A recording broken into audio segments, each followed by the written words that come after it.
समी को जो है रडार पर लिया गया। उसके बाद जो है कहीं ना कहीं उनकी बेटी अब आयरा भी जो है वो मौलानाओं के निशाने पर आ गई। मेरे हिसाब से ये काफ़ी ज़्यादा गलत है। क्रिकेटर मोहम्मद शमी का मुसलमान होना मानो गुनाह हो गया है। पहले उनके रोजे न रखने को लेकर सवाल खड़े किए गए, अब उनकी एक छोटी सी बेटी होली खेल रही है तो इस पर सियासत किए जा रहे हैं और मुस्लिम धर्मगुरुओं की ओर से तमाम प्रकार की बयानबाजी की जा रही है। तो इस मुद्दे पर हम तुफैल जी से जानेंगे कि कितना सही है और कितना गलत है। तुफैल भाई बताइए कि इसमें कितना मौलानाओं का कहना सही है।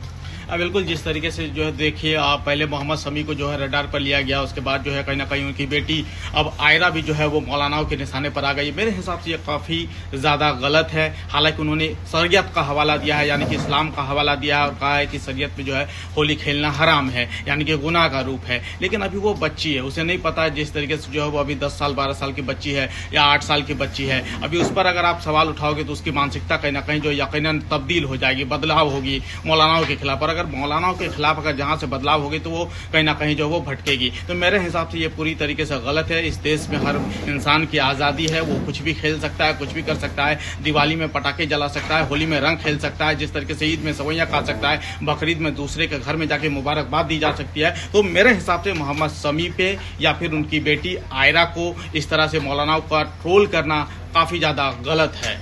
तो फैल जी, ये मौलानाओं का कितना सही है? हर मामले में ये डिसाइड करेंगे कि किसके बच्चे होली खेलेंगे, किसके बच्चे पटाखे दगाएंगे या कौन रोज़ा रखेगा, क्या ये इनकी जिम्मेदारी है? वही तो मैं बता रहा हूँ। देखिए, इस्लाम भी कहता है कि आप किसी के खिलाफ अगर सवाल उठाते हैं ना, तो आप इस तरीके से सवाल उठाएं कि उसको बेइज्जती ना महसूस हो। इसका एक हवाले मैं इस्लाम से देना चाहता हूँ कि एक दफ़ा जो है इमाम हुसैन जो है एक जगह वज़ू बना रहे थे, तो उन्होंने जो है एक शख्स को पाया कि वो गलत वज़ू बना रहा है। तो उन्होंने इस तरीके से उन्हें समझाया कि उस शख्स को बुरा भी नहीं लगा और वो शरीयत में लौटा है। तो आप किसी पर सवाल उठाते हैं, इस्लामी के एतबार से सवाल उठाते हैं, सवाल उठाइए, लेकिन इस तरीके से सवाल उठाइए कि उसको बुरा नहीं लगना चाहिए। ये तो आप ट्रोल कर रहे हैं, ये तो आप बेइज्जती कर रहे हैं सीधा सीधा। जी धन्यवाद तुफैल जी हमारे साथ जुड़ने के लिए।